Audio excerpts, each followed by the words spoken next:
Did you know your chronic fatigue might be linked to your posture? Might be news to you, right? Let's dive in. So, welcome back. If you're new here, I'm Dr. Anjali Agrawal, the founder of Back in Balance. I help support families as they navigate their symptoms of stress from preconception to pregnancy to parenthood and all that entails. So, really, we were looking at how is the structure and the function of your body connected, and what does that mean in terms of how it shows up as symptoms for you? What does that mean in terms of actionable steps that you can take to really take control of your health and well being? So, let's talk about fatigue and posture, right? I hear about fatigue all the time from my practice members when they come in, when we do the initial evaluation. What are some of the top goals that you have? So often people are talking about, I'm just so tired all the time, right? Or I just don't know what else to do. And we do the evaluation for multiple things. And a lot of times it comes down to what we do all day long.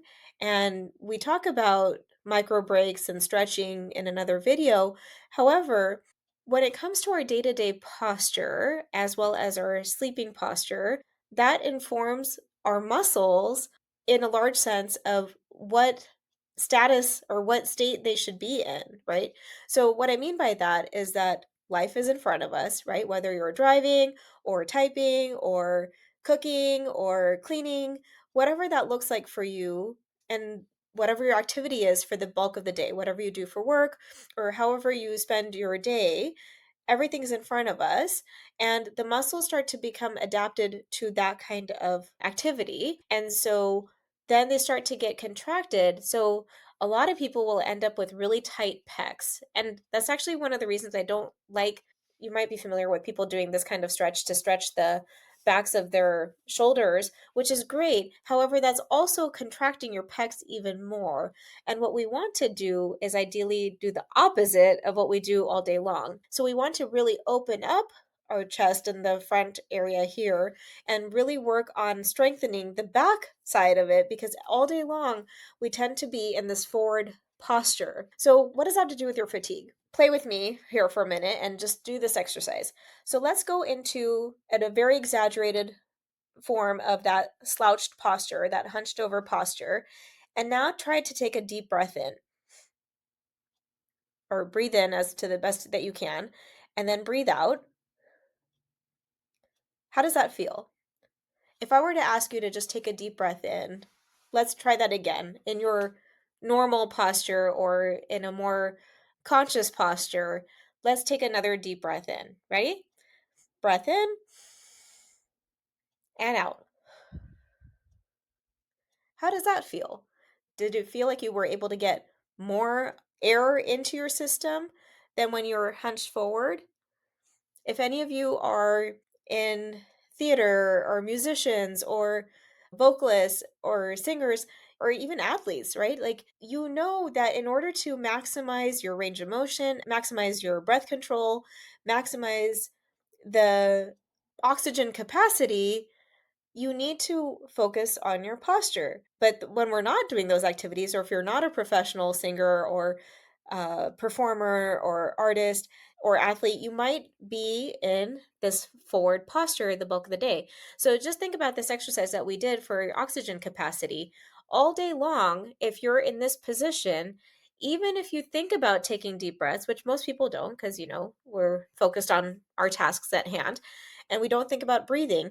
But if you are in this posture and just your regular breath without it being a deep breath, even the shallow breath is then impacted by how much oxygen you can get into your system, how well that oxygen can translate into the rest of your body, and then convert to carbon dioxide, come out of your system, and rinse and repeat. So, if you are struggling with chronic fatigue, this is just one of the approaches to try. There are many things involved typically when we've reached a point of chronic fatigue. But one thing to pay attention to would be your posture. So when we talk about posture, and a lot of people when they find out I'm a chiropractor, instantly their posture kind of straightens up.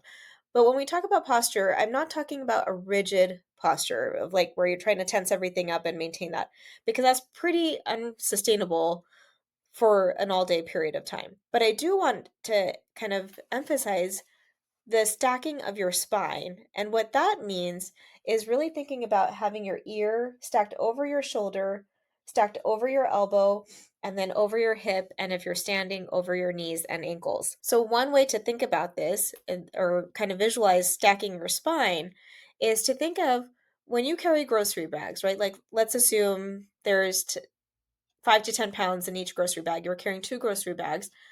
Chances are you would carry them straight down by your side with the bags there, right? Because any deviation of your arms, whether you're going forward or to the sides, unless you're trying to get a workout, and any deviation away from your body in that position will create more work for your body than it needs to. So you have either intuitively learned or you have been taught that carrying the bag straight by your side requires the least amount of effort for your body to sustain that activity. Now, if you think about the other things that you do in your day, whether it's driving or cooking, cleaning, or sitting in front of the computer or on your tablet or your phone, whatever that might look like, chances are you are no longer in this stacked position, but rather you're in this hunched position.